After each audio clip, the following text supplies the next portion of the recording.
resources on Earth to provide the best care possible. NASA maintains relationships with local hospitals to ensure readiness for any post-landing needs, and for this return, we are utilizing that option as part of our normal preparedness process. Let's take a minute to meet our returning crew. NASA astronaut Zena Cardman is completing her first spaceflight. She holds a Master of Science in Marine Sciences from the University of North Carolina, Chapel Hill, and has experience with NASA research in the Canadian High Arctic. She has also supported real-time station operations and lunar surface exploration planning. Next up is NASA astronaut Mike Fincke, who is now a veteran of 4 spaceflights. He has spent 549 days in space, and that includes 9 spacewalks that total 48 hours and 37 minutes spent outside the orbiting lab. Fincke is a certified pilot for Boeing Starliner and SpaceX's Dragon, and a co-pilot and flight engineer on Soyuz, plus a mission specialist on the Space Shuttle. Exploration Agency, or JAXA astronaut Kimiya is completing his second trip to the space station. He was selected as an astronaut by JAXA in 2009 and recently hit a milestone of 300 days in space. Rounding out the crew is Roscosmos cosmonaut Oleg Platonov, who was selected as a cosmonaut in 2018 and is completing his first spaceflight.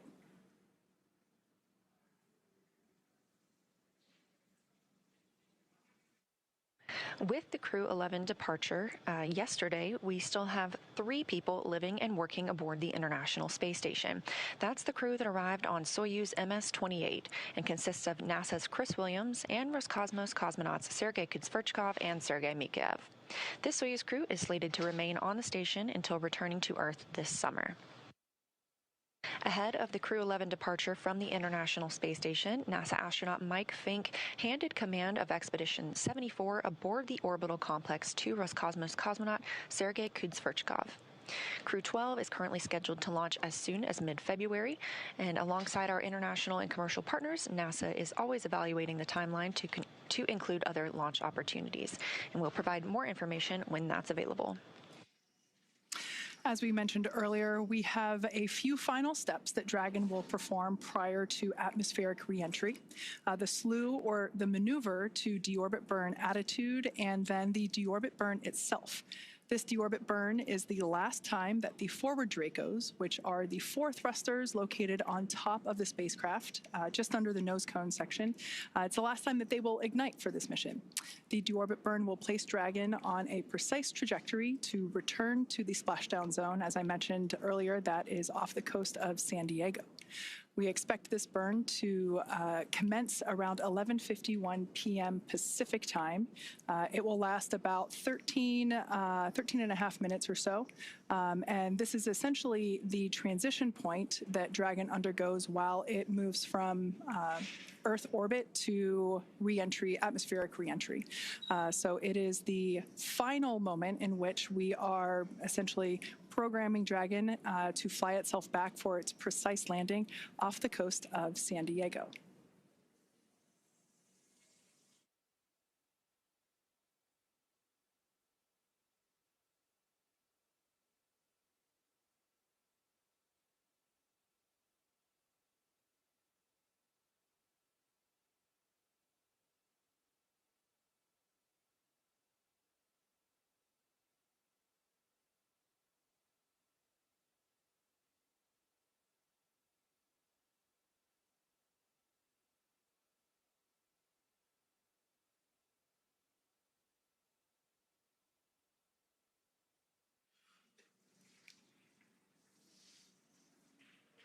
So the view that you saw there moments ago, that was SpaceX Mission Control that's located here in Hawthorne, California, just off to my side. That is where our teams monitor Dragon, checking in on all of its systems to help make sure that the crew has a safe journey. Our team there in Mission Control will be following their progress all along the way. You can see operators there on console or on headset, and there are 6 key positions who are monitoring the health of the vehicle and the crew. The mission director, responsible for mission success, is in charge of the room, And then there's somebody that you've already heard once this morning. That person you'll hear talking to the astronauts throughout our operations today. You see them there on your screen. That is our SpaceX Core, which stands for Crew Operations and Resources Engineer. That is the singular voice to the crew. That person is responsible for translating everything that's going on in mission control around them and speaking and delivering those messages efficiently to the crew on board Dragon. Now, the other positions are focused on specific things like vehicle systems and navigation and control, avionics, software, propulsion, life support, and communications with ground segments.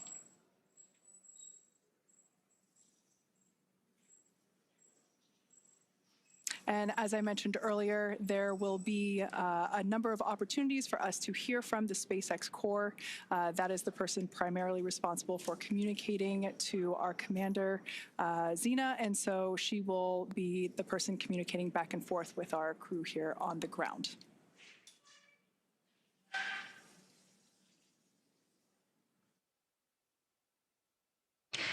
Mission Control Houston, on the right side of your screen, is staffed 24 hours a day, 7 days a week, 365 days a year. Currently, in the center of your screen, you see Michael Ellsworth. He is serving as the Capcom. He is very similar to the core, like you have in Mission Control at SpaceX, dedicated to talk to the crew members to streamline the communication, and that keeps the astronauts from needing multiple conversations on different subjects. Again, that stands for Capsule Communicator, but he is not talking with the Dragon spacecraft. This Capcom is speaking with the astronauts living aboard the International Space Station.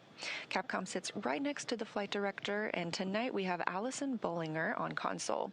The flight director gathers info and data from all flight controllers. There you see Allison in the screen.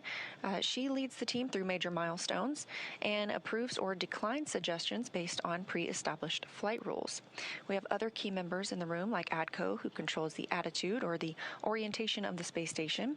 We also have the VVO, which is the visiting vehicle officer, who monitors and works with external teams sending spacecraft to and from the space station. Of course, we have a flight surgeon who the astronauts get a chance to speak with on a regular schedule on a private conference line. We also have Robo, who works with the Canadarm2 and maneuvers it to complete work outside the space station. When astronauts are on a spacewalk, the Canadarm2 is maneuvered by an astronaut within the station. There are plenty other positions, as you can see, and team members who monitor the station's solar arrays, the astronauts' schedules, and even where every piece of equipment and cargo is stored, because it takes a tough and competent team to make a mission successful.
As they're on their way home, let's take a look at the Crew-11 mission patch.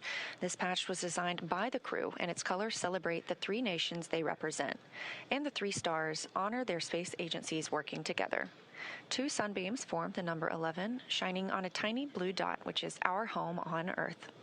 A dragon looks on, which is a nod to both the spacecraft and the spirit of exploration, while a red flame wraps around it all, symbolizing the full journey: launch, life in space, and today, a safe return home. And if you look closely, you'll see a tribute to their children in the stars, which is a reminder that missions like this inspire the next generation.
If you're just joining us, thank you for watching. You are tuned into the live coverage of NASA's SpaceX Crew-11 mission and their return to Earth. Again, we are expecting their splashdown at approximately 3:41 a.m. Eastern Time, but the next major milestone we're standing by for is the deorbit burn. That's at 2:51 a.m. Eastern Time.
Now, before they begin their atmospheric re-entry, let's take a moment to get to know the crew that we're bringing home. NASA astronaut Zena Cardman is commanding Crew-11. She was born in Urbana, Illinois, but calls Williamsburg, Virginia, her hometown. She's a scientist at heart, with degrees in biology and marine science from the University of North Carolina at Chapel Hill. Before joining NASA, Zena did field work in some of the most extreme environments on Earth, including Antarctica, the Canadian high Arctic, and volcanic terrain in Idaho and Hawaii. She was selected as part of NASA's 2017 astronaut class, affectionately known as the Turtles. Zena was originally assigned to Crew-9, but was later reassigned to command Crew-11 to support changes in station operations. And when she's not training for spaceflight, she enjoys rock climbing, writing poetry, and powerlifting. Next up is your Crew-11 pilot, NASA astronaut Michael Fincke. He's a Pennsylvania native and a veteran of 3 previous space flights, spending more than a year of his life in orbit. He first flew to space in 2004 as a flight engineer on Expedition 9, then returned in 2009 to command Expedition 18, where he helped prepare the station for future 6-person crews. In 2011, he took part in the final flight of Space Shuttle Endeavour, STS-134, logging 3 more spacewalks along the way. Fincke has also been a key player in NASA's commercial crew efforts, supporting development of the Boeing Starliner. He served as a backup pilot for the crew flight test, helping shape Starliner's avionics and software from the ground up, and he co-hosted a launch broadcast. Outside of spaceflight, he's a passionate learner into geology, astronomy, reading, and languages. He's conversational in both Japanese and Russian, which is a skill that comes in handy on the International Space Station.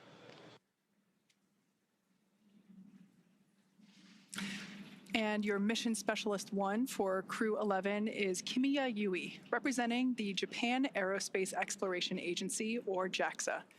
A former test pilot and Air Force officer, Yui graduated from Japan's National Defense Academy in 1992 and rose to the rank of lieutenant colonel in the Japanese Air Self-Defense Force. He was selected as a JAXA astronaut in 2009 and made his first trip to space in 2015, spending 142 days aboard the International Space Station as part of Expeditions 44 and 45. During that mission, he made history as the first Japanese astronaut to capture JAXA's H-2 transfer vehicle, a crucial piece of cargo hardware. He also helped build out a new experimental module inside Kibo, Japan's laboratory on station, and carried out Dragon SpaceX, 5 minutes to deorbit sequence start.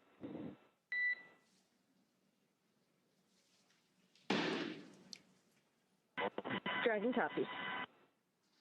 All right, that was SpaceX Core, just letting the crew know that we're about 5 minutes away from the initiation of that 13-minute deorbit burn.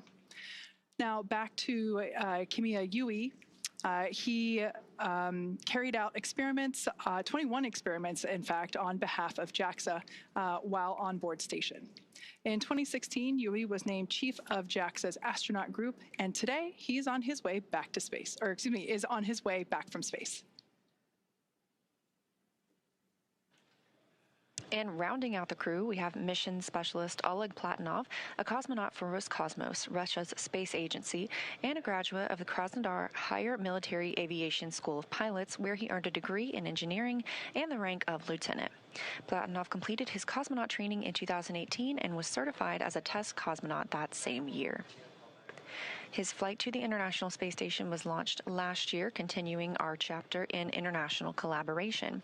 He's married and has 1 child, and Crew-11 was his first journey to space. Again, we are standing by for the deorbit burn, which will bring Crew-11 home, again, splashing off the coast of California approximately 1 hour from now. That's 3:41 a.m. Eastern Time.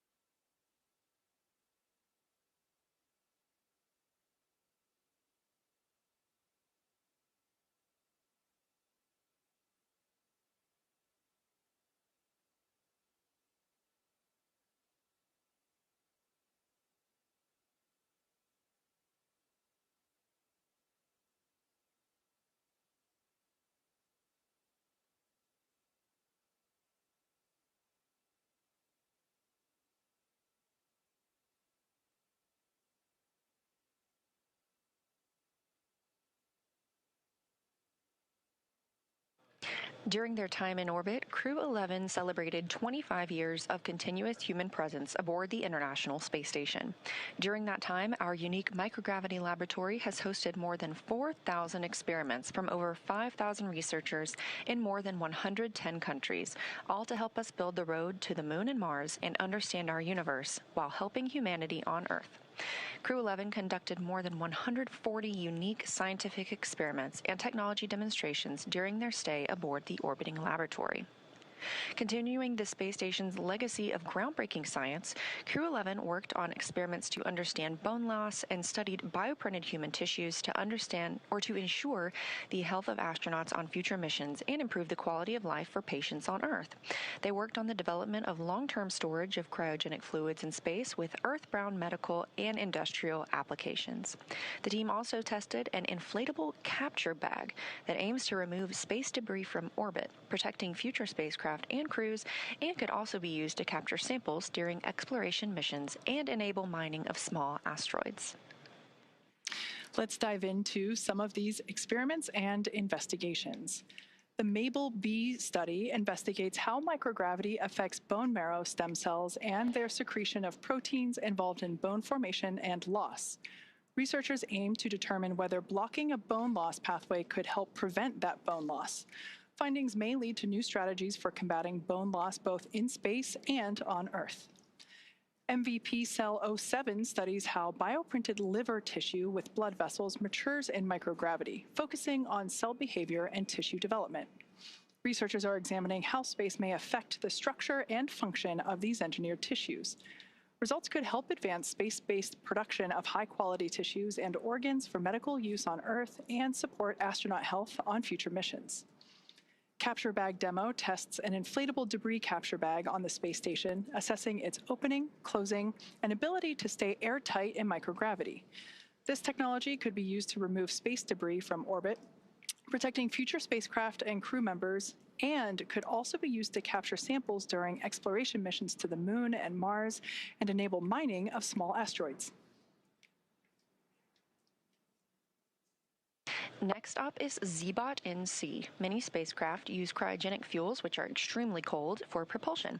These fuels must be kept extremely cold to stay liquid, but SpaceX's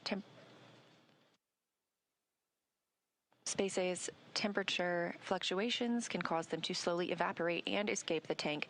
This creates fuel efficiency and mission planning. So ZBOT-NC investigates how specific types of gases affect pressure control in propellant tanks in space. The data collected will help validate models and contribute to the design of more efficient cryogenic fuel storage systems for long-duration missions. Rounding out this list, Bionutrients 3 aims to develop an on-demand method for producing essential nutrients in space using bioengineered yeast, helping maintain crew health on long-duration missions while reducing launch mass. Building on previous studies, it introduces advanced food safety features and tests 3 sample types: yogurt, kefir, and a yeast-based beverage. The project aims to identify a food-safe, genetically engineered organism that remains viable over multiple years to produce a mission-relevant nutrient or biomolecule of interest.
If you've just recently tuned in, we are standing by for the call out of the initiation of our deorbit burn. We're expecting that to begin at 11:51 p.m. Pacific time.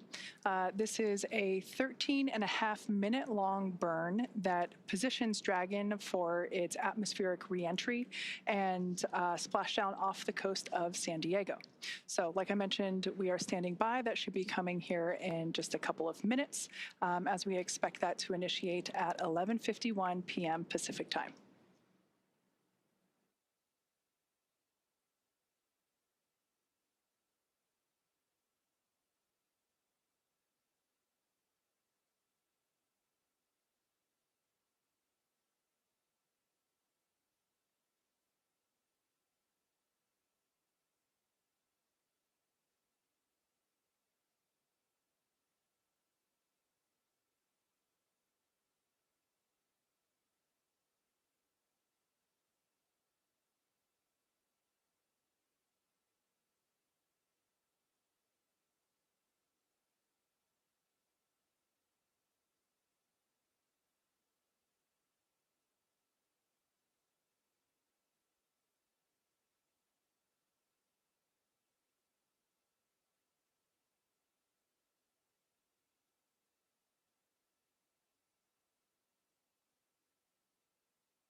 As we await that deorbit burn, which we expect to commence momentarily, just a look at some of the Crew-11 statistics. Their mission will last 167 days by the time they splash down, with 165 days spent on the space station. That means they traveled 2,672 orbits of Earth, which is over 70,856,752 statute miles. We're hearing about 30 seconds until that deorbit burn start. During their time in space, this crew saw a total of 5 arriving vehicles and the departure of 3 vehicles.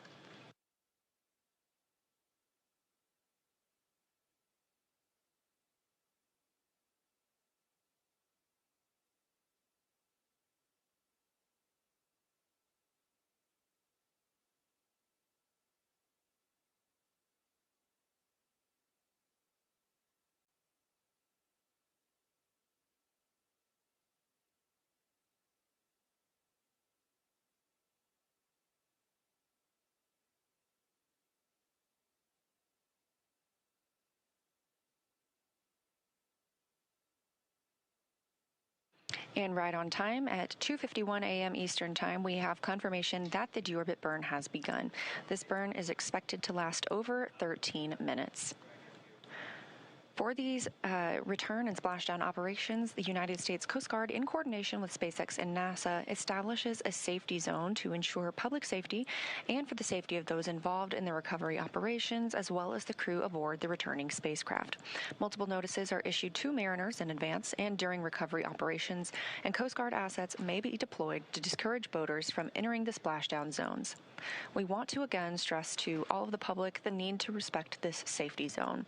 Recovering a spacecraft spacecraft from the water is a hazardous operation, and any other boats interfering increases risk to the astronauts in the capsule, the teams working to recover them from the water, and the safety of those that come too close. Now, for the safety of the crew and your own safety, we would love for you to continue joining us on NASA Plus and the SpaceX webcast, because you're going to get the best views of our astronauts on their journey home.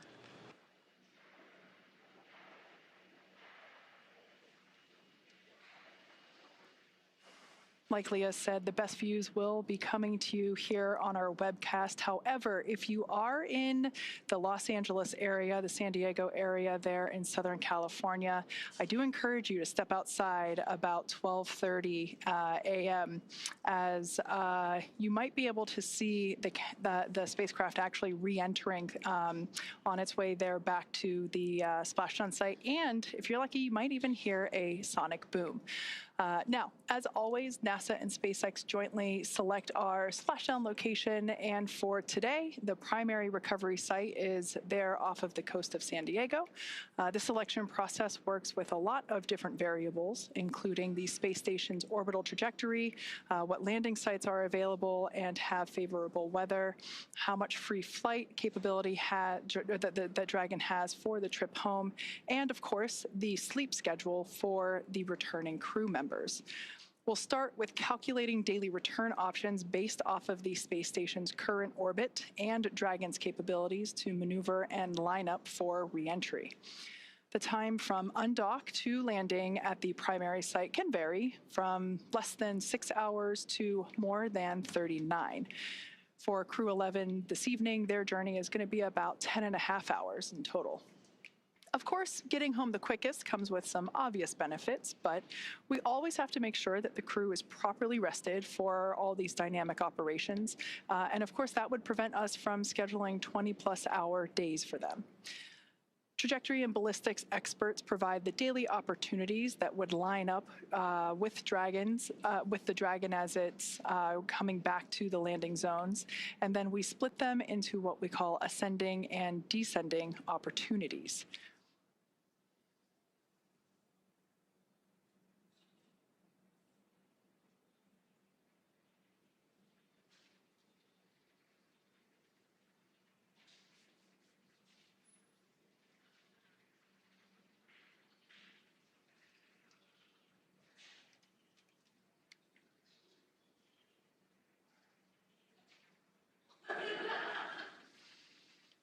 Okay, so we still have a few minutes left to go here in this deorbit burn. As I mentioned before, this is the transition of the Dragon spacecraft from Earth orbit to atmospheric reentry. This is lining the spacecraft up for its precise splashdown location there off the coast of San Diego. So in a couple minutes, in fact, we expect this deorbit burn to conclude at 12:04 a.m. Pacific time. So we will stand by and await to hear the call for nominal burn. When we hear that, that will confirm completion of this deorbit burn for Dragon Endeavour.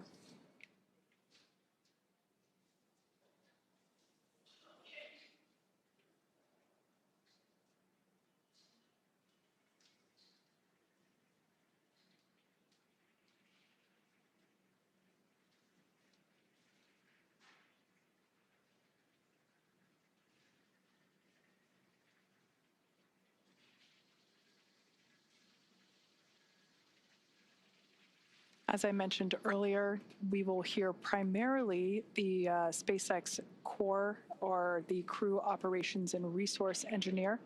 That is the primary role in mission control that is responsible for communicating with the Crew-11 spacecraft. That individual is seated there on the left-hand side of your screen. That is SpaceX Hawthorne Mission Control. Also seated there, I believe I see my boss, SpaceX Vice President Bill Gerstenmaier, sitting there in the front row. This group of operators are standing by and monitoring Dragon's progress throughout this burn.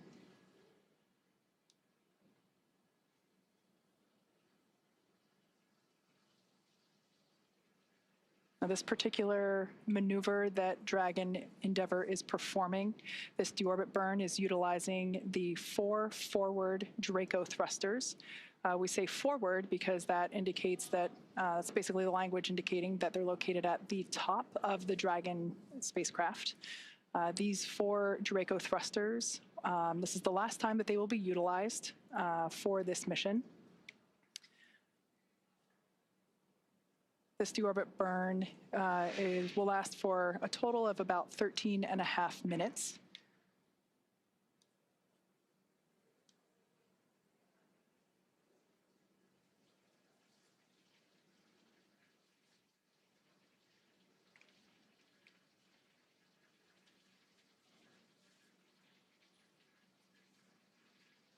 Okay, we still got about 6 minutes left in this deorbit burn. As we wait for a conclusion of the deorbit burn, let's talk about Dragon Endeavour's journey from the space station so far. Shortly after its separation, Dragon used its Draco thrusters to move away from the station in a series of carefully choreographed maneuvers, or departure burns, and those were done to increase the distance between the spacecraft and the space station. Dragon also executed a phasing burn to lower its orbit and line the spacecraft up with its landing location. Following the phasing burns, Dragon is now completing its deorbit, which will be followed by reentry and splashdown. During the deorbit sequence, several things will happen, including trunk separation, closure of the nose cone, as well as deployment of the drogue and main parachutes, ultimately followed by splashdown.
Again, if you're just joining us, this is the live coverage of NASA's SpaceX Crew-11 mission return to Earth. We are currently in the deorbit burn, which started at 1:51 a.m. Central Time, 2:51 a.m. Eastern Time. It's expected to last approximately 13 minutes, so we still have about 4 more minutes left of this burn. Once it's complete, Dragon will then proceed to jettison the trunk before it re-enters the Earth's atmosphere, exposing the heat shield on the base of the spacecraft and protecting the crew as they make their way toward the splashdown location.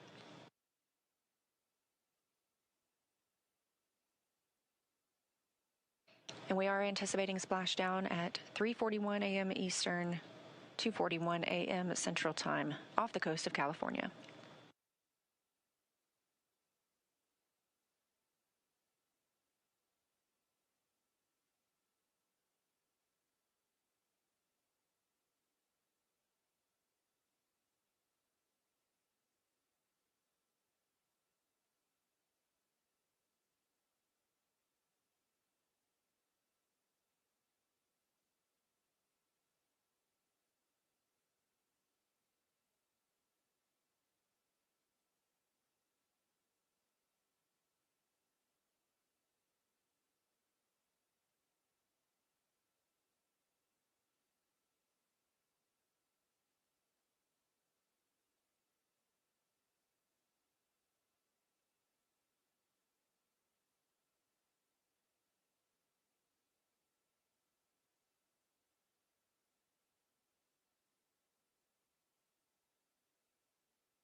All right, we have just over a minute remaining in this 13.5-minute burn. This is the deorbit burn.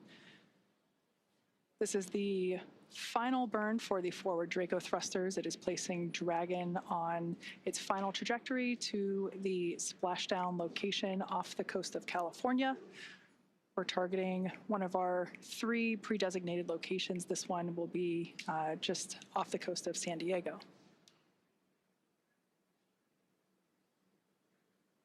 Shortly after the burn concludes, we should hear a call out indicating that the burn was nominal. This would be good news and letting us know that we are continuing with progression of our milestones. After deorbit burn, we will jettison the trunk and have atmospheric reentry.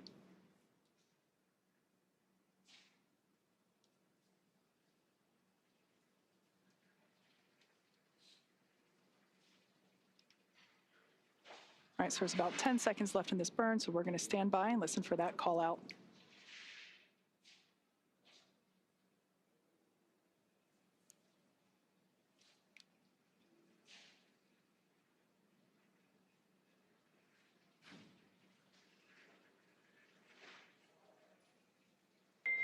Dragon, SpaceX, deorbit burn complete.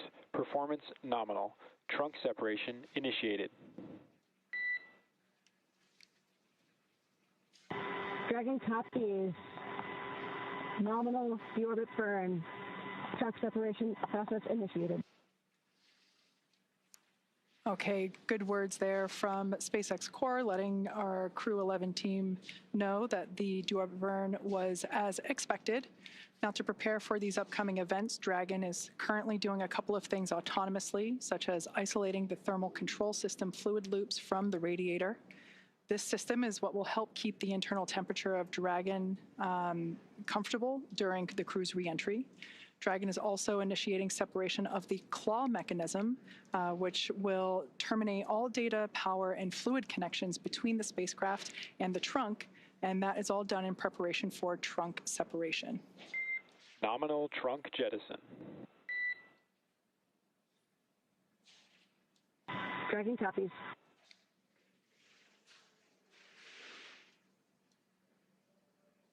All right, great news there. We heard the call out for successful trunk separation. So that means that telemetry is looking good. The nitrox system is primed for cabin and suit cooling, and the heat shield is exposed and ready for atmospheric entry. Now, since we separated the trunk, we are no longer able to generate any new power, but we don't need to since we're coming on home and Dragon has more than enough battery power already stored. So the next milestone that we have coming up is nose cone closure. We expect that at approximately 12:09 a.m., so here in about 3 minutes.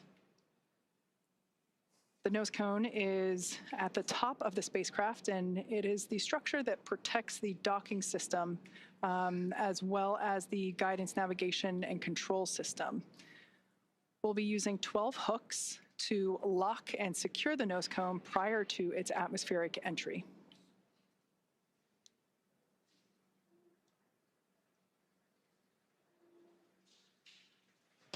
That's right. We are standing by for nose cone closure, expected just a few minutes from now. And as you can tell, things are picking up a little bit more quickly as we prepare for splashdown. Again, expecting that to come at 2:41 a.m. Central Time, 3:41 a.m. Eastern.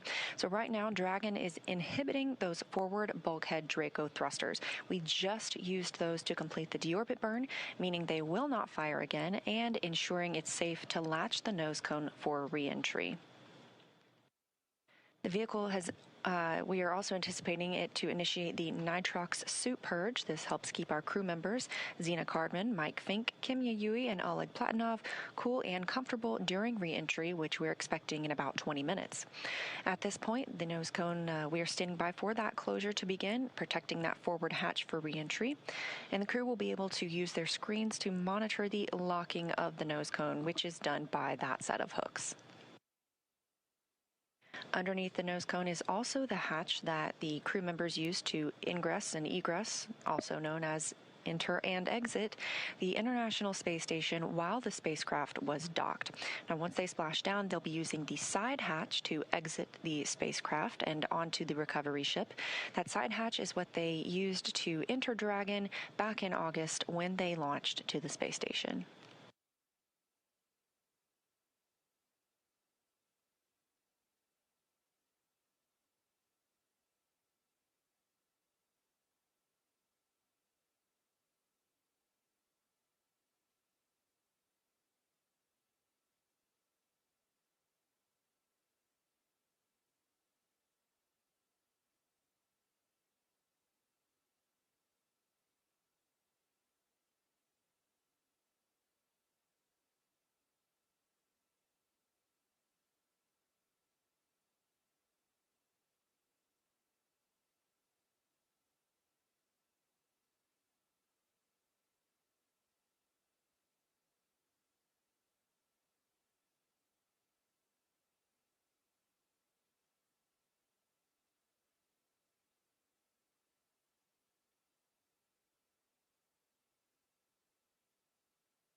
For those of you that have just recently joined us for Crew-11 Splashdown, we have completed the deorbit burn that set Dragon on its precise trajectory back to our splashdown location off the coast of San Diego, California.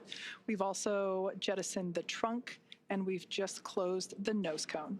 So these are the final physical changes for the Dragon spacecraft prior to its atmospheric entry. Now we expect that entry period to begin about 12:30 a.m. Pacific time, so in about 20 minutes or so.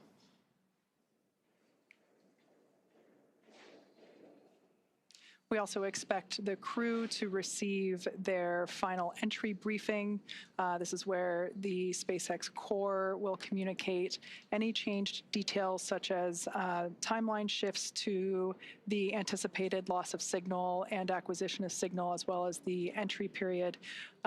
We should also find out what the wave height and wind speed is there at the splashdown location. But when I was coming into work this evening, I did see some stars outside, so hopefully that's a good indication that we've got some smooth seas out there awaiting the crew.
As we are in the process of the hooks and latches driving to secure and close the nose cone, just a recap of what we've seen so far tonight.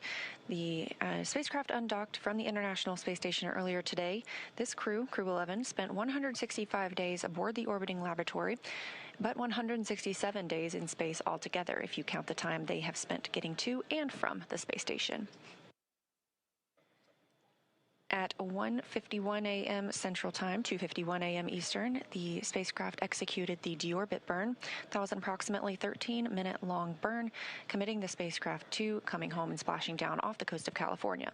We're anticipating that splashdown in less than 30 minutes from now, 2:41 a.m. Central. After the nose cone closes, we will begin seeing our reentry process, and part of that is a communications blackout. We lose communication with the spacecraft. This is an anticipated and tracked milestone as they go through reentry and plasma builds up around the spacecraft itself.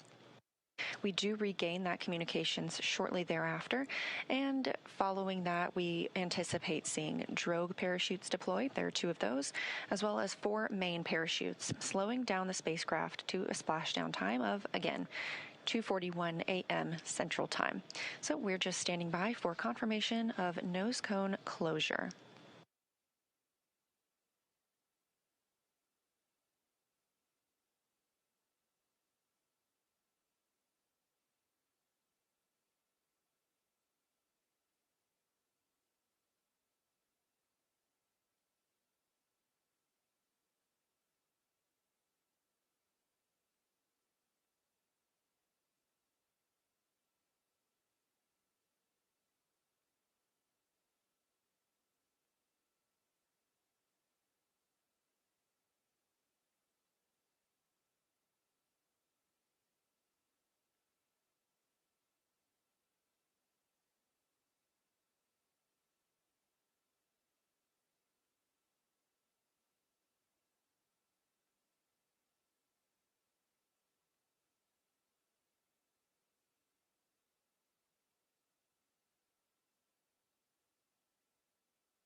Dragon SpaceX, nose cone secured for entry.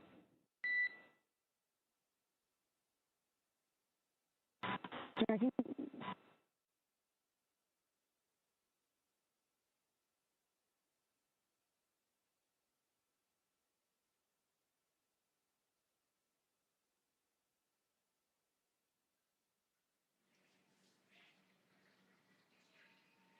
Okay, we heard good news there. The nose cone is closed and secured, locked in position, ready for atmospheric reentry. Now, as we begin the second half of entry, Dragon has begun to inject cooled nitrox or nitrogen-oxygen mixture into the air, being delivered directly into the suits worn by the crew. Again, this is what will allow our crew members to remain comfortable while external temperatures reach up to 3,500 degrees Fahrenheit. Meanwhile, the heat shield is pointing forward, essentially leading Dragon to our landing site just off the coast of San Diego, which is important as it will be doing a lot of the work during this reentry. So let's talk a bit more about the heat shield. Dragon's primary heat shield is comprised of Fincke 3.0, which stands for Phenolic Impregnated Carbon Ablator. Now, the first gen Fincke was actually initially developed by NASA for studying and sampling comets within our solar system. SpaceX partnered with NASA to develop Fincke X, which was the second gen product. Dragon SpaceX for entry briefing. Report when ready to copy.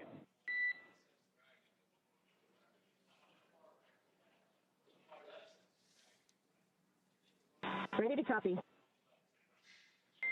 Okay, starting with timeline. We're completely on time for the previously briefed timeline. Splashdown per your displays at 0841 Zulu. Com blackout start 0828. Blackout end 0835. How copy?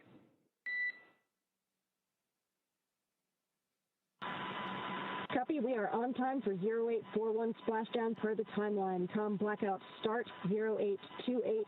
Com blackout end 0835. That's a good readback. We have a nominal vehicle status. We're tracking an on-target arrival to San Diego with pristine weather conditions for splashdown. Recovery team is on site and ready to support.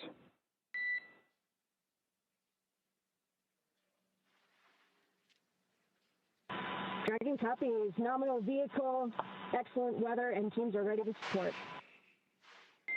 And with that, please report when tablets are secure, restraints are tightened, and visors are down.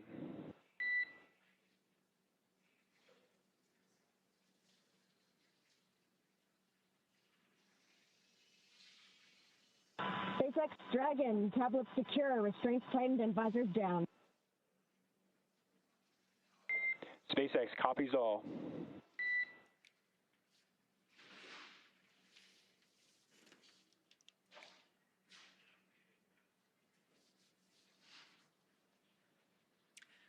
All right, so as expected, that was our entry brief to the crew, letting them know that there were actually no updates to the anticipated timeline this morning. So that's great news. Everything is looking well on timed with our anticipated timeline. So as we mentioned before, we expect our anticipated loss of signal to occur around 12:28 a.m. Pacific. So in just about 8 minutes from now, we will have, we anticipate that signal to be regained or anticipate that signal to be acquired again at 12:35 a.m. Pacific time. Now, sometimes we are able to hail the crew a little bit earlier than that. Sometimes we get those communications back. And then once again, splashdown at 12:41 a.m. Pacific. So again, if you're in Southern California, head outside and look up. Now, let's get back to talking a little bit about the heat shield. As you know, we're talking about this signal loss, and that's due to part of what's going on with that heat shield. So SpaceX partnered with NASA to develop the second generation heat shield product, and that was actually used on all of the Dragon 1 CRS missions that resupplied the space station on 20 missions. Then fast forwarding to Fincke 3.0, that was developed specifically for use on Dragon 2 crew and cargo with enhanced structural and thermal properties that optimized the heat shield and drove down cost and mass. So the remainder of Dragon is composed primarily of a SpaceX proprietary ablative material. That's another class of thermal protection, which is lighter weight versus Fincke and protects the underlying composite structure during the reentry phase, and that's to ensure the structural capabilities of the spacecraft are maintained. Now, while Dragon will experience temperatures over 3,500 degrees Fahrenheit peak during those peak reentry conditions, the characteristics of the thermal protection systems, or TPS as you hear it called, coupled with the environmental control and life support, or egress, that that system pressurized will be pressurizing the interior, and all those combined will ensure that the crew will stay cool and comfortable during all phases of reentry through splashdown. SpaceX Dragon, Okay, so opening seat 3 visor just to adjust glasses. Dragon, SpaceX, can you repeat?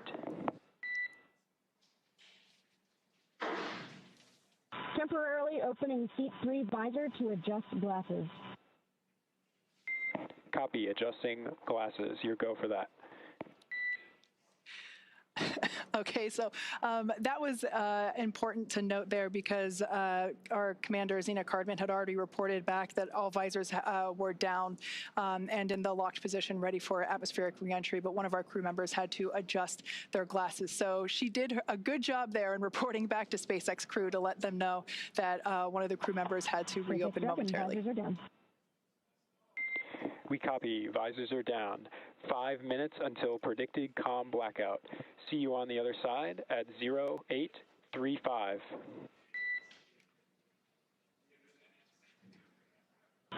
Copy 0835. Talk to you soon.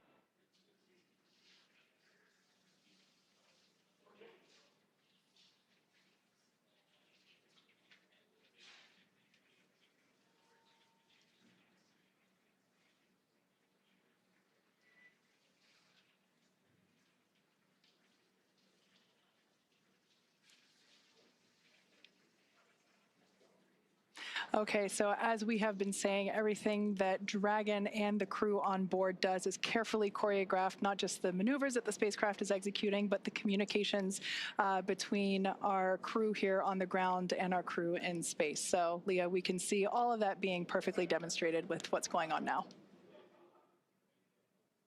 Absolutely, and we are standing by for the reentry portion when we expect to lose communications with the spacecraft, but we will regain that communication after they have begun re-entering the atmosphere. So once Dragon has re-entered the Earth's atmosphere, a series of parachutes will deploy to slow the crew's descent. First will be the 2 drogue chutes, followed by the 4 main chutes to guide Dragon to its first contact with Earth since launching in August. Dragon will automatically deploy these parachutes when different pressure and positioning sensors on the spacecraft detect that they are at the right speed and altitude. The spacecraft velocity at drogue deploy is approximately 350 miles per hour, and they deploy at about 18,000 feet. You're getting a live look inside the cabin right now. That's Crew-11 preparing for their re-entry period. Again, having spent 165 days aboard the space station, and when they splash down, capping a 167-day mission. Before they can splash down, though, a little bit more about those parachutes. The next that we will see deploy will be the main parachutes. There are 4 of those. They deploy at approximately 119 miles per hour, or I should say when the spacecraft is traveling about 119 miles per hour, and they deploy at about 65,000 feet. And at splashdown, Dragon is traveling approximately 16 miles per hour, which is a pretty good deceleration from the about 17,500 miles per hour that they were traveling while in Earth orbit with the International Space Station. Now, the highest G load the crew will experience during reentry is approximately 3 to 5 Gs, so about 3 to 5 times what we are experiencing right now standing on Earth. This view is over the shoulder of Commander Zena Cardman and pilot Mike Fincke of the Crew-11 spacecraft.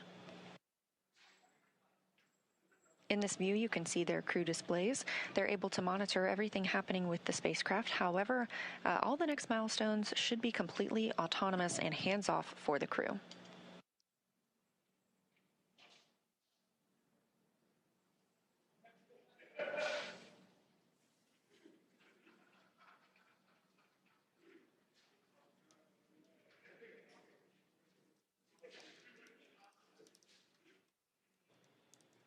We can preview the fact. And we just heard that the crew is in entry attitude, and we are anticipating losing this view and losing our audio communications with the crew in just a minute or so as they enter this entry interface. They'll be traveling and experiencing heat outside the capsule at approximately 3,500 degrees Fahrenheit. And as they are traveling and re-entering Earth's atmosphere, a plasma builds up around the capsule that prevents us from communicating back and forth with the crew. We expect to regain communications with them about 7 minutes later, but we're still getting great views right now.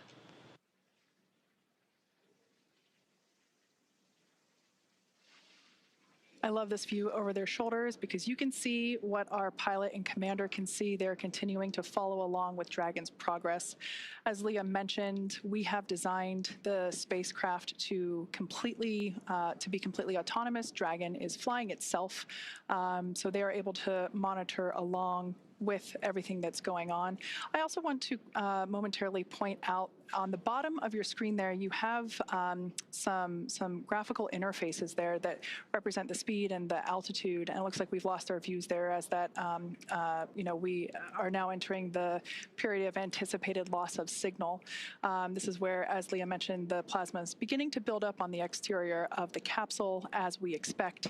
This happens with every spacecraft reentry for Dragon, and so this lasts just a few minutes.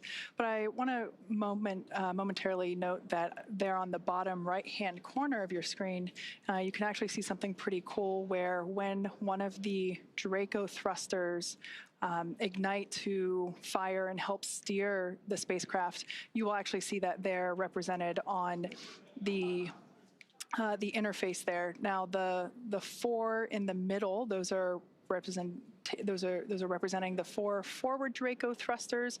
We won't see those ignite at all because those were last utilized in the 13-minute deorbit burn that we completed earlier. Those are located under the nose cone, which has been closed, locked, and secured. So everything that you'll be seeing are the thrusters that are located on the side of our spacecraft, and that is enabling Dragon to fly itself home to its predetermined splashdown site off the coast of San Diego, California. For about a minute and a half until we have that atmospheric reentry. Once again, if you're in Southern California, head on outside and look up. There's a good chance that you might be able to actually see Dragon streak across the sky, look toward about the north and the west. As we mentioned before, we have entered a communications blackout period, which lasts about 7 minutes due to the plasma formation on the exterior of the capsule. We've got about 5 minutes remaining until we believe we can acquire that signal again. Now, during this time, no vehicle telemetry is received by Mission Control or the recovery team, and no external commanding of the vehicle or voice communication is possible. But like I was saying, Dragon is designed to fly itself. During this reentry, the vehicle will be slowing down from its orbital velocity of about 17,500 miles per hour, and it's slowing down. The atmosphere is really doing a lot of the work in conjunction with that heat shield to dispel that velocity. That results in heat, and that is why we have this plasma building up on the exterior of the spacecraft. It'll slow down to about 350 miles per hour, thanks to the heat shield and the atmosphere. And so at that point, we'll deploy the drogue parachutes. But during reentry, the top temperature that Dragon experiences will be about 3,500 degrees Fahrenheit. So pretty warm on the outside, but there is cool nitrox air being flowed through the suits that each crew member is wearing. So we ensure that they remain comfortable during this brief journey through the atmosphere.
Now, while we await AOS, or acquisition of signal, let's go through a brief recap of today's events. Hatch closure took place at 2:29 p.m. Central Time after all 4 crew members floated into Dragon for their ride home. They took time to configure the spacecraft cabin, put on their suits, and get seated ahead of undocking, which occurred at 4:20 p.m. Central. Dragon's departure burns helped move it out of the keep-out sphere and approach ellipsoid, which are both invisible boundaries we monitor around the space station. Since then, we completed the deorbit burn at 1:51. Oh, and you're getting your first views of Reentry. This is live, and if you're in California, you can go see this with your own eyes. This is Crew-11 re-entering after 167 days in space. Again, we are in a loss of signal period. This is a tracked period as the spacecraft re-enters Earth's atmosphere. We anticipate regaining signal with Crew-11 momentarily, and when the spacecraft reaches an altitude of 18,000 feet above Earth, 2 drogue chutes will deploy to slow it down ahead of the 4 main parachutes deploying at 6,000 feet in altitude. Now, splashdown will be the milestone we will see after that, which is expected for 2:41 a.m. Central Time. So again, we're standing by for acquisition of signal and continued communication with Crew-11, expecting that just a few minutes from now.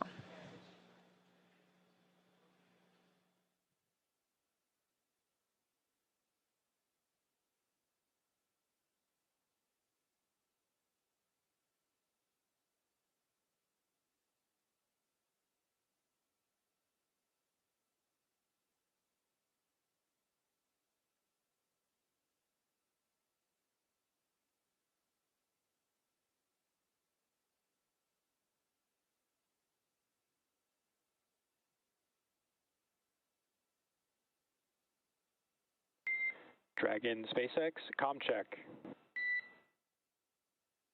SpaceX Dragon, loud and clear. We have you the same, loud and clear. Expect automated chute deployment.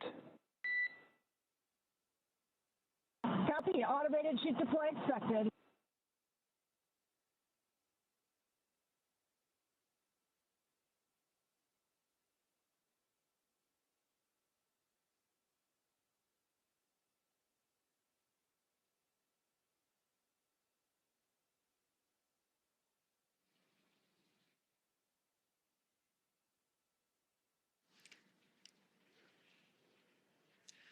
All right, so there we heard that we had confirmation of that acquisition of signal, or AOS. It actually came in a minute early, so that's good news there.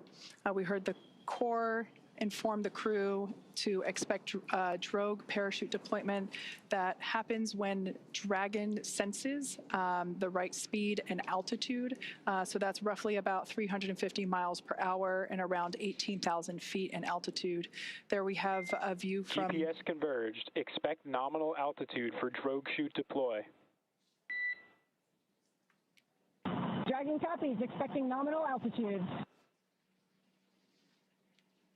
So we'll have that drogue deploy in about a minute from now, but we have our first views from the WB-57. This is a high-altitude tracking plane that is providing these thermal signatures via infrared. This is really cool to see here as we continue to track Dragon on its way back to planet Earth.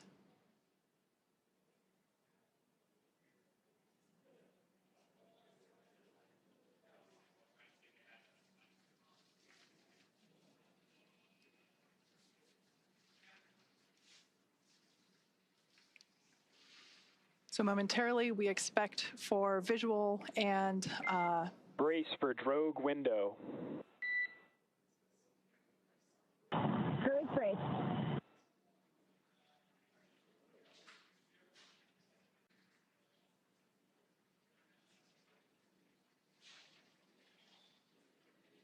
Dragon has safed the propulsion system as we anticipate drogue deployment any moment now.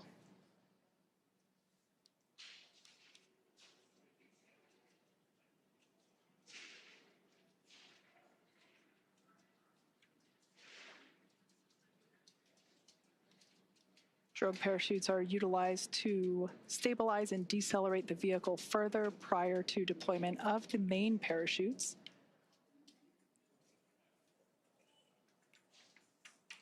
Drogue should be deploying here in a couple seconds, and mains will follow in about 1 minute.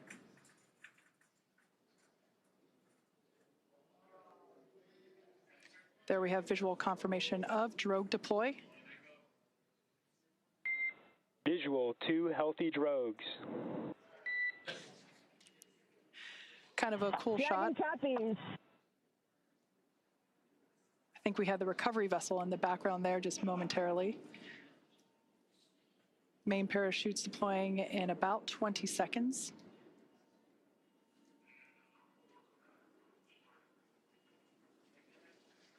The main parachutes deploy when the vehicle's about 119 miles per hour and around 6,000 feet.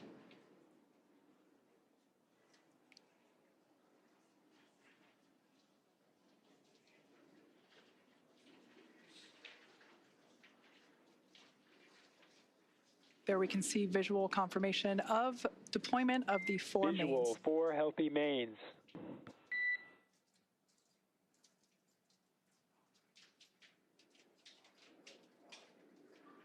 These main parachutes help decelerate the spacecraft even further. So they deploy around 119 miles per hour, and they'll decelerate it down to about 15, 16 miles per hour. And that will be the speed in which the spacecraft is traveling upon splashdown. Once again, we're anticipating splashdown at 12:41 a.m. Meters. Copy, 1,000. We'll now begin to hear Crew-11 Commander Zena Cardman call out the altitude from her seat there in Dragon Endeavour.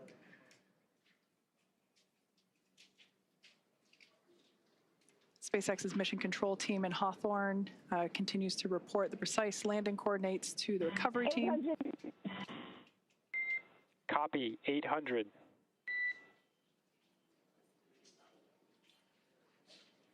Those main parachutes now fully reefed or inflated. We ensure that the parachutes inflate over a few seconds to help reduce the shock to the system. 600 meters. Copy, 600.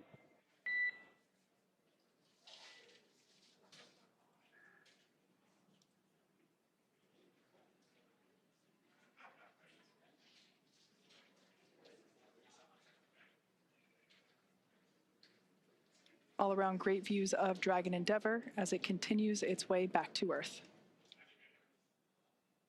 Meters.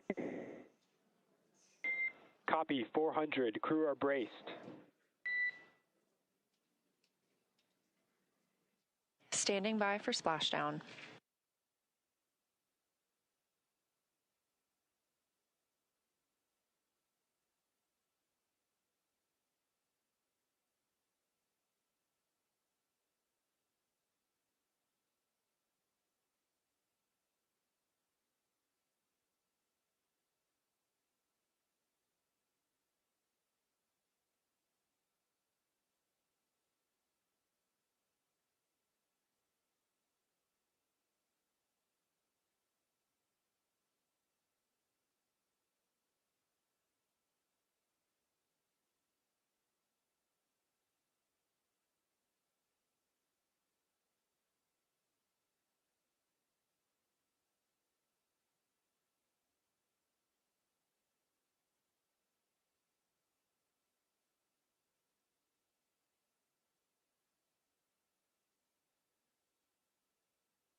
Splashdown of Crew-11. After 167 days in space, Dragon and NASA astronauts Zena Cardman and Mike Fincke, Kimiya of JAXA, and Roscosmos cosmonaut Oleg Platonov are back on Earth. Dragon, SpaceX, we see splashdown. SpaceX Dragon, copy, concur. Splashdown and mains are cut. We are in 4.800. SpaceX copies, and we see the same. Mains cut. On behalf of SpaceX and NASA, welcome home, Crew-11. SpaceX Dragon, it's so good to be home. With deep gratitude to the teams who got us there and back.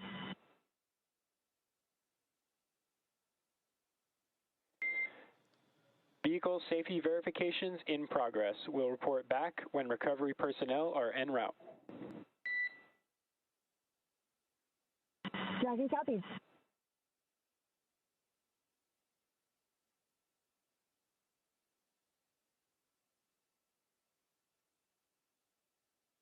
Again, we have splashdown of NASA's SpaceX Crew-11 mission, a 167-day mission, 165 of those being spent on board the International Space Station, now splashing down off the coast of California.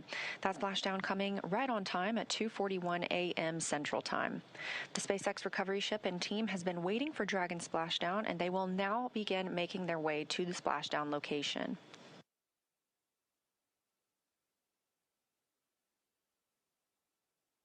It looks like we even have a couple of visitors around the spacecraft. If you look very closely, you might even see some dolphins.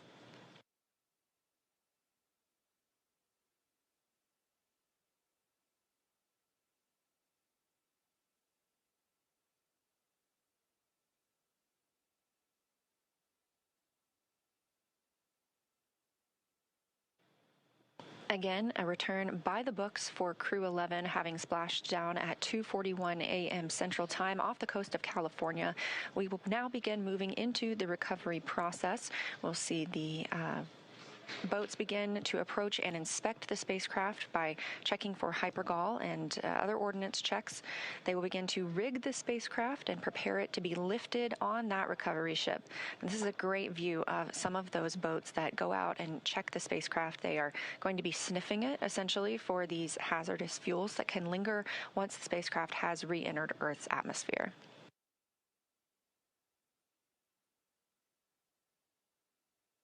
SpaceX Dragon, 49800, Section 3. We are in Stable 1. SpaceX copies. Stable 1.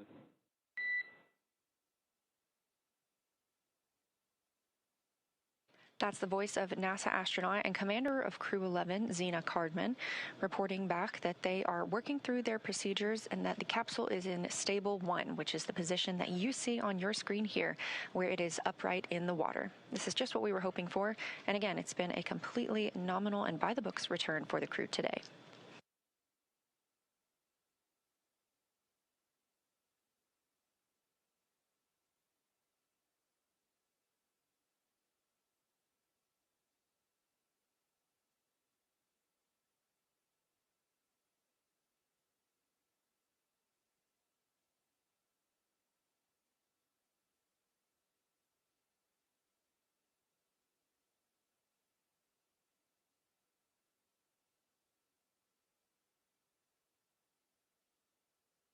This is a live view of Crew-11 aboard Dragon from the SpaceX recovery vehicle, or from their SpaceX recovery ship.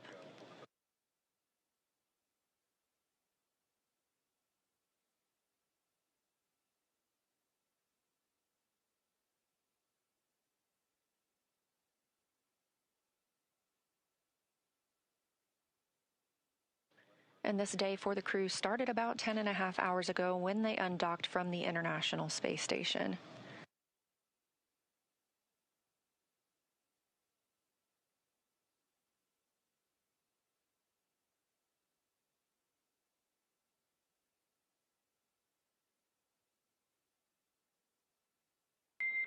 SpaceX recovery teams have been given the go to approach. SpaceX is go for recovery personnel to approach. Expect personnel alongside in 1 minute. Copy, 1 minute. Thank you.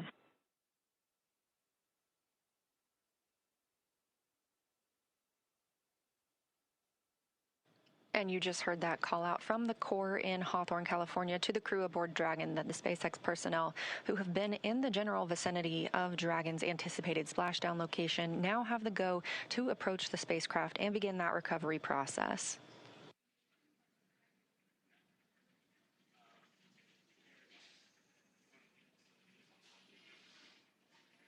All right, so as we heard, we are now standing by for recovery of the Dragon Endeavour spacecraft with NASA astronaut Zena Cardman and Mike Fincke, Kimiya Yui of JAXA, and Roscosmos cosmonaut Oleg Platonov, who are inside that spacecraft that you see there. Now, Dragon has already, I would also like to point out, we've got some folks here are approaching the spacecraft now that they have gotten the okay for the approach. They're on some fast boats there. This is the SpaceX recovery team. Personally, one of my favorite teams to work with here at SpaceX. They're a really scrappy crew, and they're going to work really quickly here to get the Crew-11 team out of the water. And it's always a lot of fun to watch these operations proceed. Now, Dragon has already autonomously completed several steps to safe itself following splashdown. For those of you that perhaps just joined us, the return has gone very smoothly so far, as Leah had mentioned. The Dragon successfully splashed down off the coast of San Diego, California at 12:41 a.m. Pacific time, 3:41 a.m. Eastern time. Approximately 10.5 hours prior to splashdown, Dragon autonomously undocked from the International Space Station, completed a series of departure burns, jettisoned its trunk section, and performed its final burn, which was the Deorbit burn, and that placed itself on a trajectory toward Southern California, specifically off the coast of San Diego. So Dragon successfully re-entered the Earth's atmosphere, followed by deployment of its parachutes to slow the spacecraft down to a gentle splashdown. So we're now going to follow the final part of the crew's journey as the Dragon spacecraft is lifted out of the water and placed on the recovery boat. So we see here the recovery team beginning to prepare. One of the most important steps will be to Dragon SpaceX, hypergol sweeps and unfired ordnance checks, nominal. Rigging in progress, approximately 25 minutes until capsule lift. Stand by for PMC.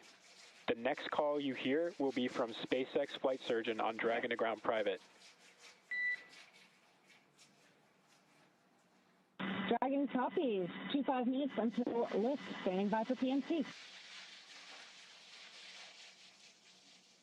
All right, we heard there that the crew will have an opportunity for a private medical conference with the flight surgeon. That is standard for all of our crew returns. That will be done on a private channel. Great view here from the drone. This is our first look at the front side of Dragon Endeavour. I love this view because you can see the lights on the inside. This crew member here is actually on the capsule, beginning to place the rigging required for the lift onto the large recovery vessel. This takes a few minutes to essentially lasso and wrangle the Dragon capsule as it gently bobs there in the water.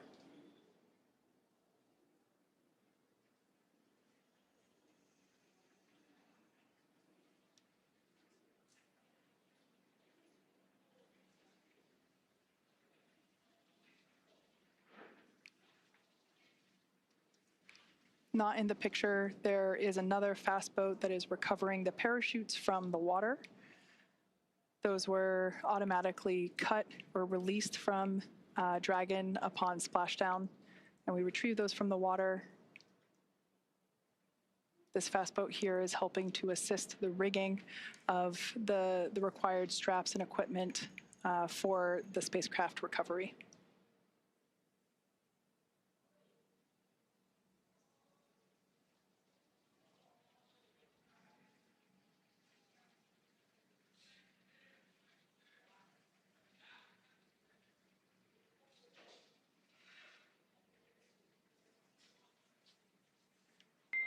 Dragon SpaceX, Dragon to Ground is no longer privatized. Dragon copies.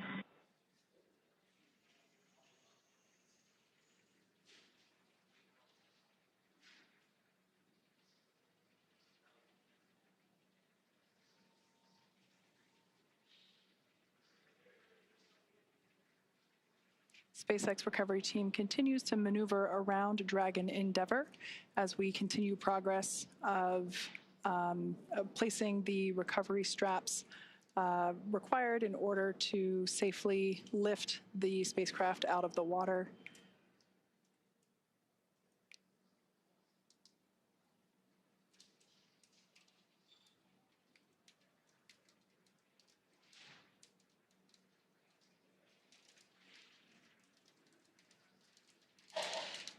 Something we heard called out earlier prior to the closest approach that we see now was completion of the safety sweeps That was just indicating that the recovery team performed the required checks to ensure that there weren't any unfired pyros, which are used to... Dragon, be advised, transitioning forward link.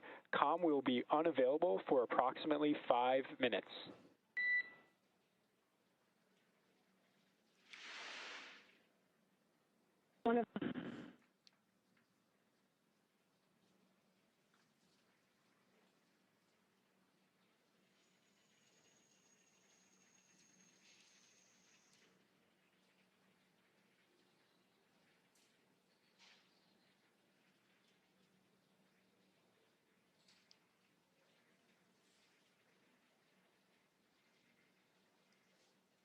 Earlier, prior to atmospheric reentry, we heard SpaceX Core report to the crew during the, during the entry brief that recovery conditions were almost pristine, and he was not joking. It seems that the weather, the waves are pretty smooth out there. And Leah mentioned earlier that there are some dolphins out to play as well. Perhaps we might be able to get to see those as the recovery vessel gets a little closer to the spacecraft.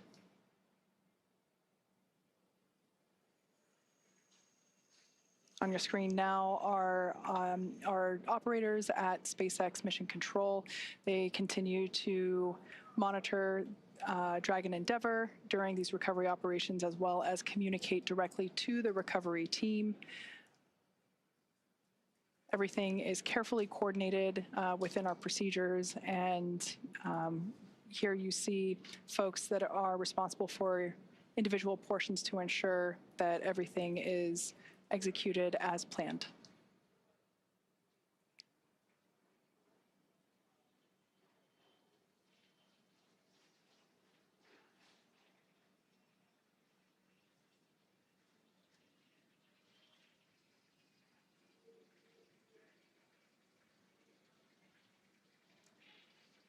If you've just recently joined us, we had a perfectly nominal re-entry of Dragon Endeavour. The crew splashed down exactly on time at 12:41 a.m. Pacific time off the coast of San Diego.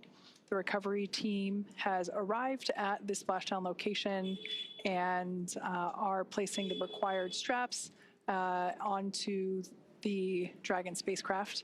The crew are safely inside. Nobody is allowed to pass go just yet. We still have to lift the spacecraft out of the water and onto our recovery vessel. Dragon SpaceX, forward link transition complete. Comm check. We've got you loud and clear. We have you the same.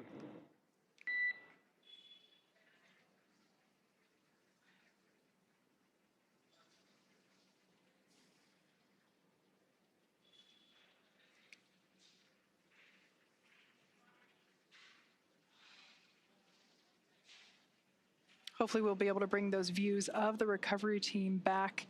But at this point, I can share that one member of the recovery team is still, there we can see our recovery vessel continuing to approach Dragon Endeavour there in its splashdown location. We still have one recovery team member working to apply the rigging to the capsule. You can see that work ongoing there. As we've seen, this involves climbing on top of the spacecraft itself to attach these hoist rings and connect the lifting lines.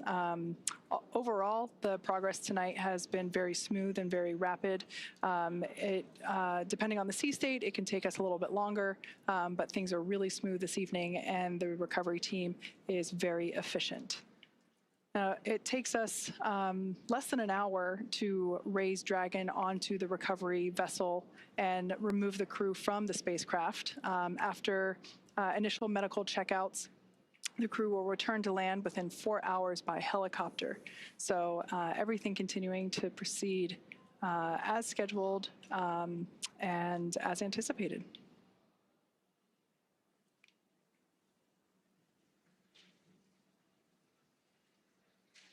The ring that you see there on the deck of the, of the recovery vessel, that is what we refer to as the nest. That is where the Dragon Once lifted out of the water using the hydraulic lift there at the aft end of the recovery vessel, the Dragon spacecraft will be lifted and placed into that nest, and that nest will then be translated forward on the recovery vessel up to where the egress, the egress bay is located.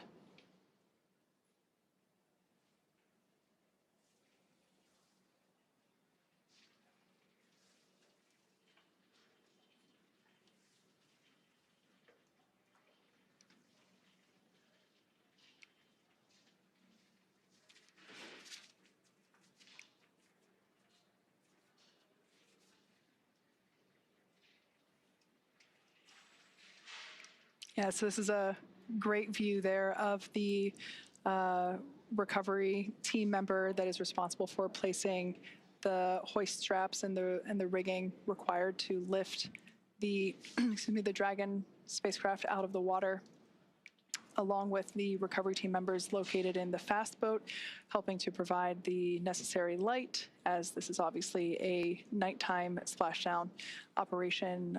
We've done several of these before.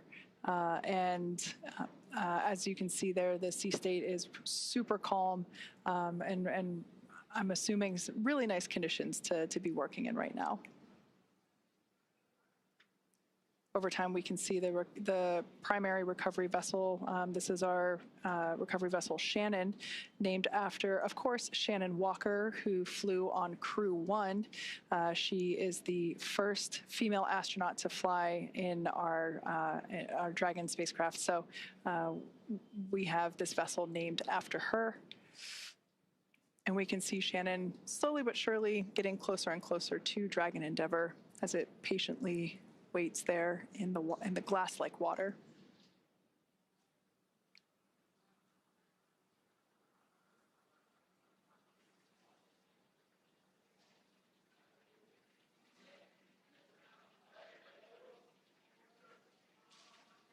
Once all the required straps and rings are in place and the recovery vessel is in its location and everything is attached, we'll actually see that recovery team member jump off from the capsule and into the water. It's one of my favorite moments of the recovery process.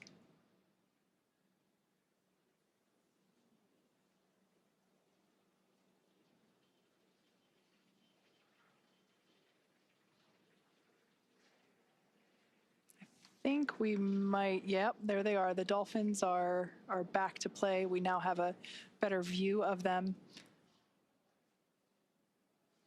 I'm sure they're very intrigued by all the lights that are in the area here in the middle of the night in Southern California.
If you've just recently joined us, you're tuning in at a great time.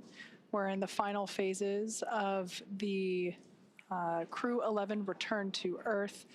They had an on-time splashdown at 12:41 a.m. Pacific time, 3:41 a.m. Eastern time. And as you can see, recovery operations are proceeding very well. everything is everything is going according to plan, or as we like to say around here, nominal.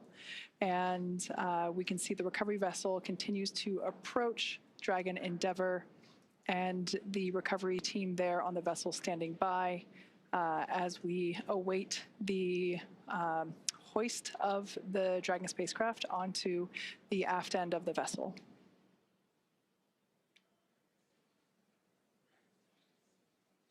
I can say once we make the final approach here to the Dragon spacecraft, the hoisting actually happens. It always takes me by surprise just how fast it is, because you can't really see the full size of the hydraulic lift or hoist there at the aft end of the recovery vessel, but it's pretty big and pretty strong. So we're able to lift the spacecraft out of the water. We can see there that the lines, the guidelines are attached, and they're going to line everything up here for the final approach and ultimately the lift into the nest there located at the back of the vessel.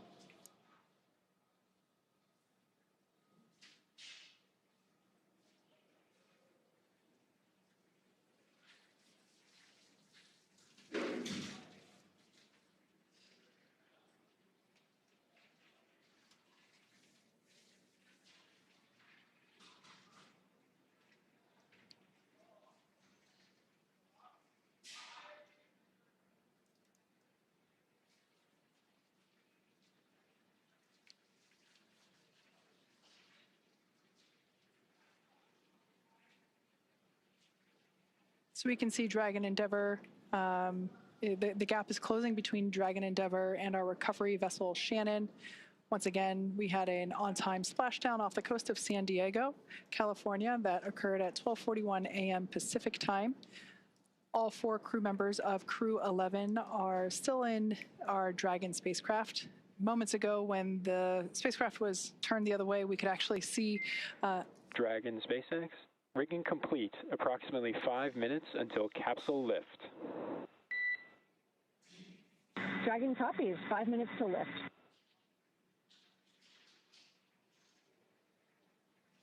All right, good call out there. Just keeping the crew there inside Dragon Endeavour apprised of the timeline. While there are windows, it is a little hard to see exactly everything that's going on outside of those windows at this point, as there is quite a bit of action as we have been following along.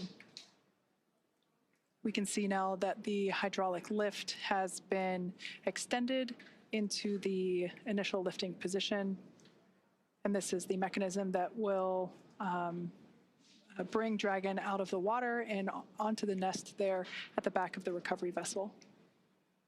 We'll also see the recovery team member. I think you can still, yeah, you can still see them there on the front. They're actually standing in the bay where the main parachutes are stored. That's quite a large bay. Now they're climbing up to the top, and shortly we'll see them make some final adjustments and a final graceful flying departure from Dragon Endeavour.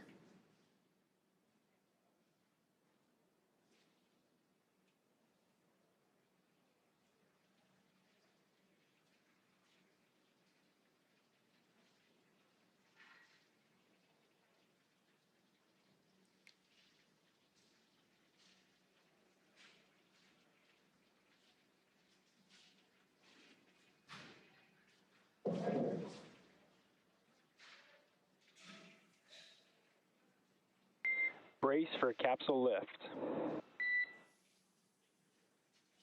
Crew bracing.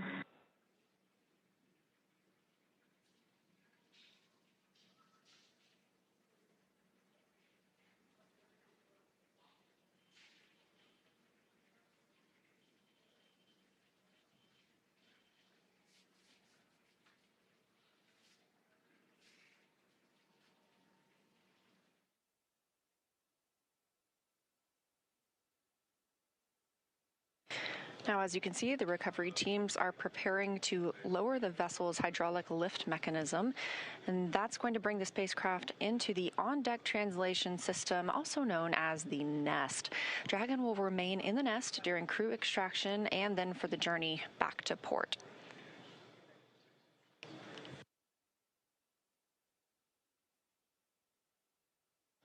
Again, all of this coming right after splashdown at 2:41 a.m. Central Time, right on time, and a really expedient recovery, partially thanks to the calm sea states and great weather that is out in the San Diego area right now, but also due to the swift and very well skilled and practiced efforts of the NASA and SpaceX recovery teams.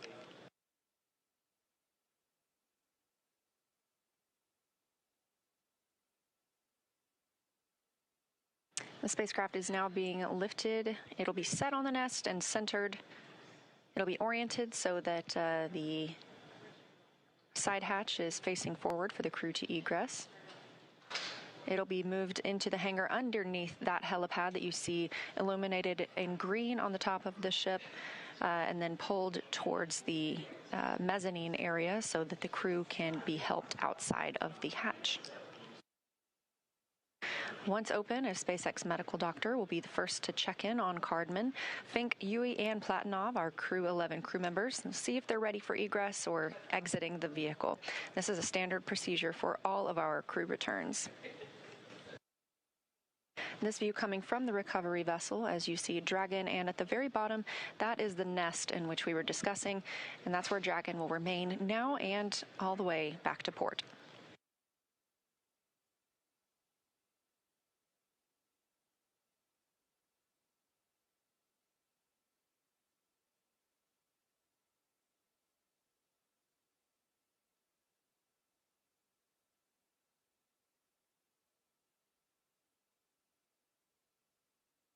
You can also see, facing forward, that is Dragon's side hatch we were discussing. This is the same hatch they used to enter the spacecraft on launch day in August.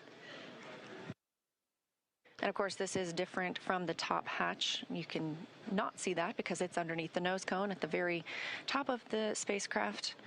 We've been following along all the way through deorbit burn and nose cone closure tonight. That top hatch underneath the nose cone is what the astronauts and cosmonaut used to enter and exit the International Space Station while Dragon was docked. So before we open this side hatch, the spacecraft's cabin pressure must be equalized with the outside environment.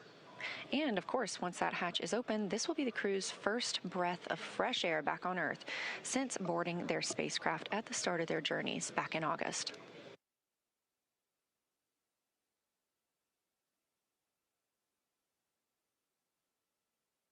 Again, a very by-the-book return for Crew-11 tonight. Everything nominal, as we often use, meaning it's normal and as planned and as expected. Splashdown happening at 2:41 a.m. Central. This swift recovery getting them on the boat. It's now 3:10 a.m. Central. Dragon SpaceX, welcome aboard the recovery vessel. Recovery personnel are completing their final checks and stand by for translation to the egress platform. Dragon copies. Now that voice speaking with the astronauts and cosmonaut on the Dragon spacecraft is still coming from the core in SpaceX Mission Control in Hawthorne, California. These team members are making sure that all thrusters are covered before they begin to maneuver the spacecraft toward that egress platform. We'll be standing by live the entire time.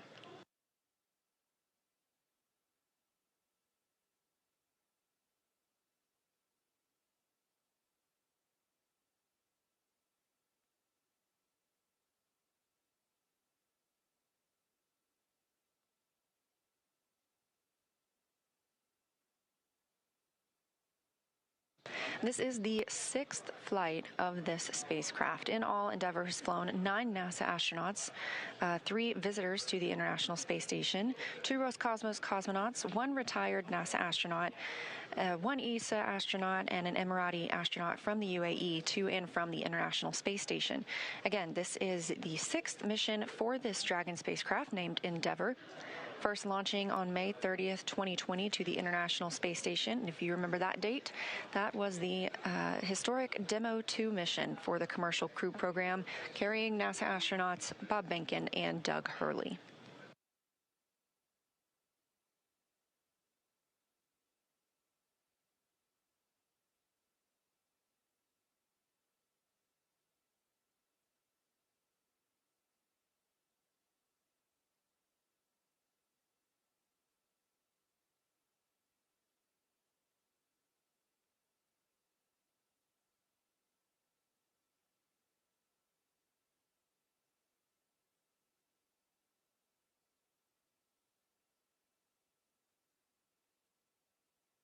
What you're seeing here are SpaceX team members. They are preparing the vehicle to be moved to that egress platform, making sure everything is safe, that the rigging is properly attached.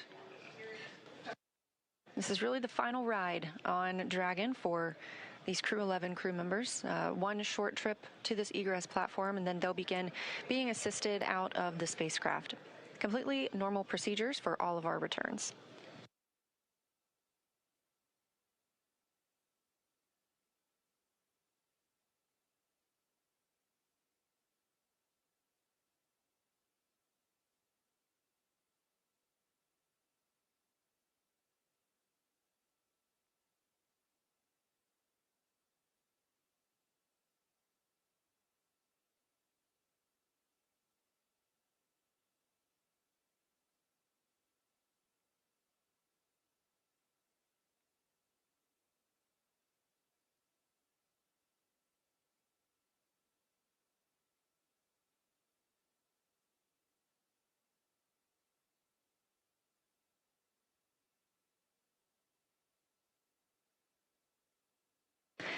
And this is a live view from Mission Control in Houston, Texas, the International Space Station Flight Control Room.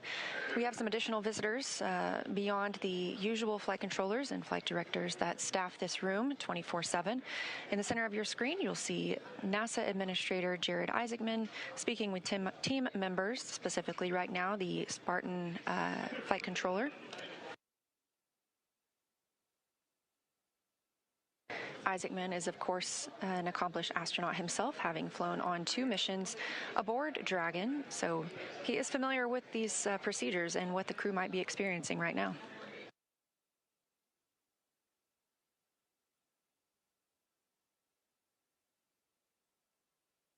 Back on the recovery ship, the teams continue to prepare to move Dragon to that egress platform. We'll get ready to officially welcome home the Crew-11 astronauts and cosmonaut. Again, that's NASA astronauts Zena Cardman and Mike Fincke, JAXA's astronaut Kimiya and Roscosmos cosmonaut Oleg Platonov, wrapping up a 167-day in space for these crew members.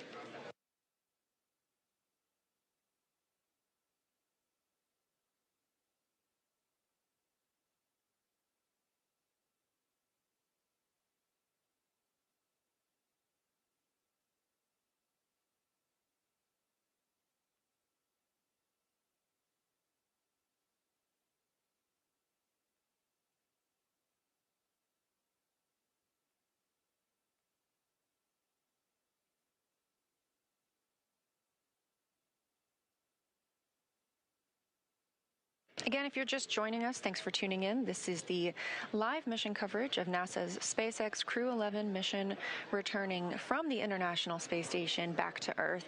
As you can see, this is the Dragon spacecraft, and splashdown occurred at 2:41 a.m. Central Time, right on time.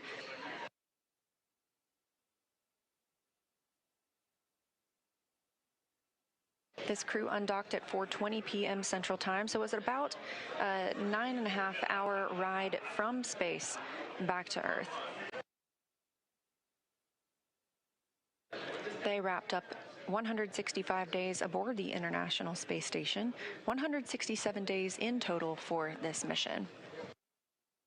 And we are seeing motion for Dragon. They are pulling it to the egress platform.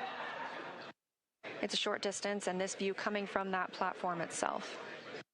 This will align it properly with the side hatch, where we will see the astronauts egress or exit the capsule. They will be assisted after being checked on by a medical doctor, and this is standard procedure for all of our returning crews.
We are getting confirmation that the spacecraft hatch is ready to be Dragon opened. Again, SpaceX, this will be the stand first by time. for side hatch opening and egress.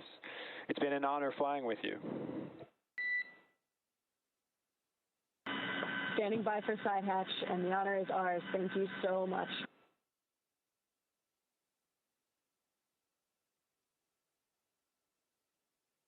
Good words from the Corps in SpaceX Mission Control to the crew. Again, with this side hatch open, this is the first breath of fresh air that this crew has gotten in 167 days since their launch back in August.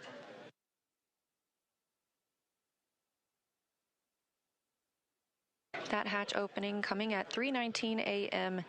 Central Time, and with a splashdown occurring at 2:41 a.m. Central Time, a pretty rapid access of the crew.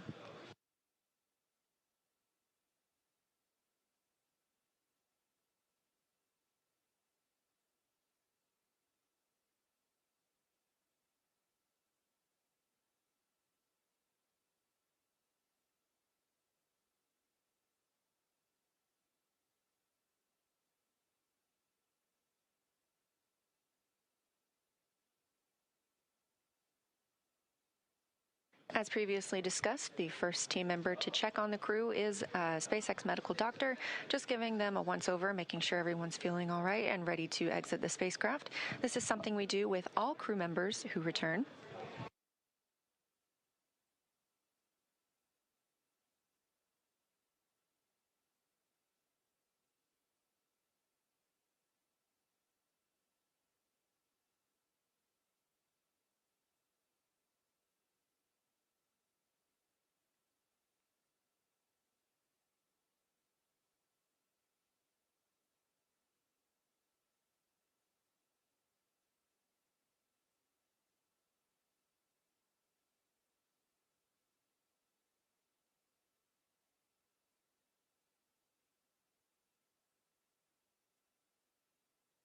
And getting a quick picture inside the capsule is NASA photographer Bill Ingalls.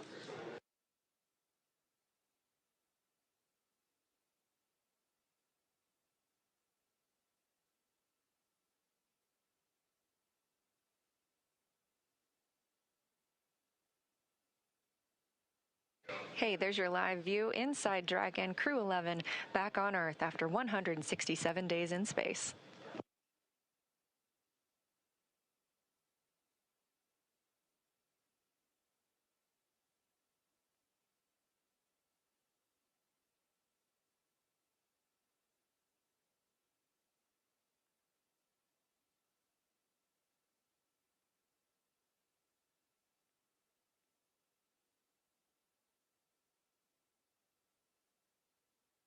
Again, next on the checklist for tonight is crew egress or exit.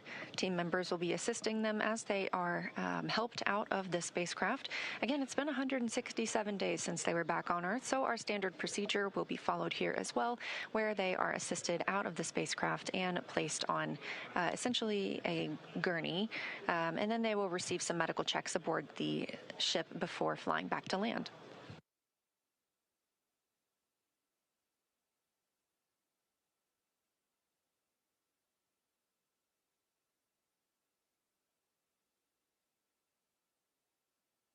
Team members inside the spacecraft from SpaceX's recovery team are helping remove some of those extra items that are in the spacecraft. You just saw the footrests being handed off. This will just make it easier for us to bring the crew out of the spacecraft.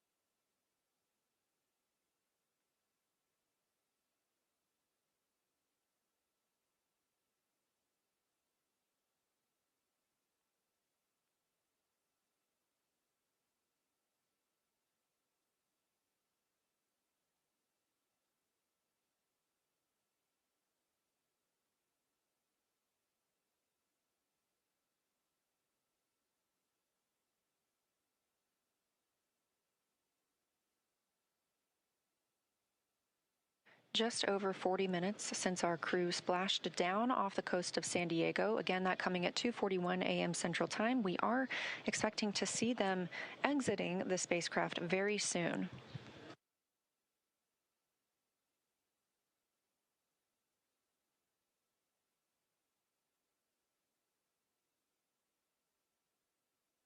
That's the chair the crew members will be helped into and moved back for their initial medical checks. Again, standard procedure for any returns on Dragon, as well as any of our crew members returning. If you've ever watched a crew return on a Soyuz spacecraft, we have a similar process where astronauts are carried from the capsule to waiting chairs and then carried again to a nearby medical tent.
Again, you're watching live coverage of Crew-11's mission and return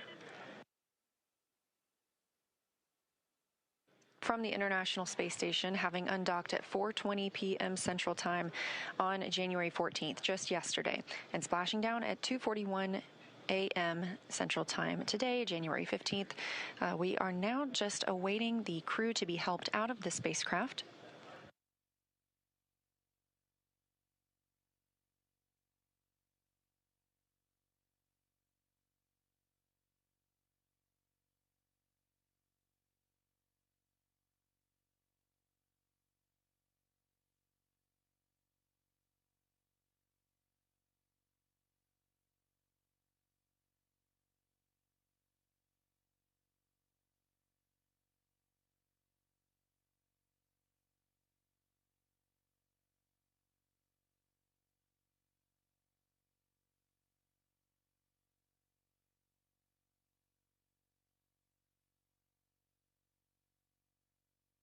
And it looks like our first crew member out of the spacecraft is NASA astronaut Mike Fincke.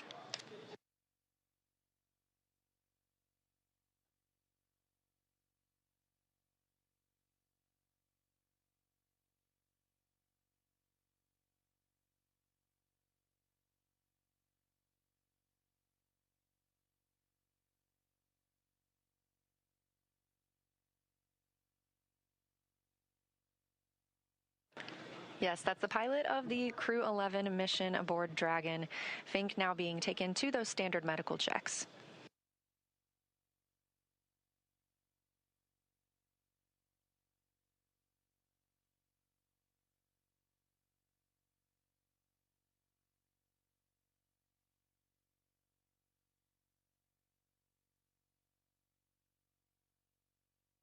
And since we just saw Mike Fincke, it's worth noting he now has 549 total days in space.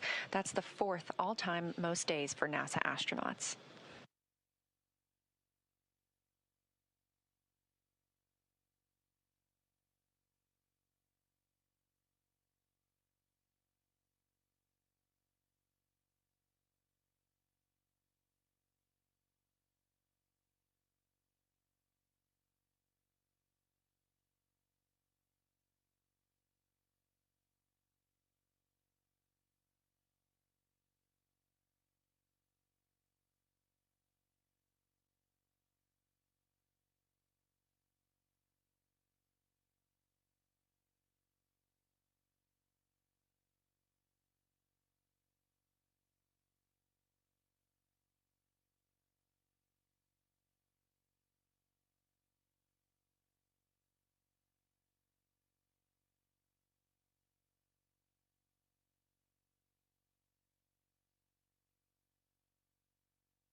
Standing by for our next crew member to exit the spacecraft.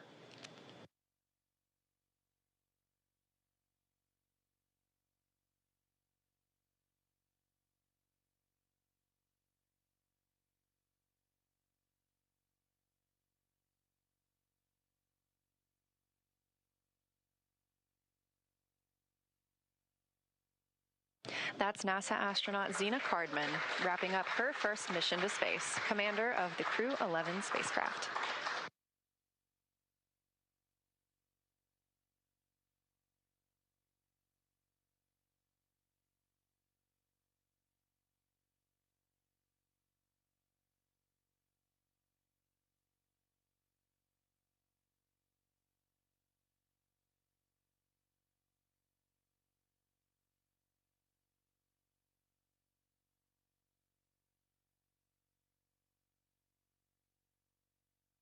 That's another footrest being handed out of the capsule, and we'll be standing by to see who is next to be brought out of the spacecraft. Again, you see them being helped onto these stretchers. They are being escorted back to their routine medical checks.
Our next crew member to exit the spacecraft is JAXA's astronaut Kimiya. Yui just reached the milestone of 300 days in space across 2 missions. You can see some cheering on the SpaceX recovery ship, and you can probably also hear a little bit of celebration here in Mission Control Houston as well.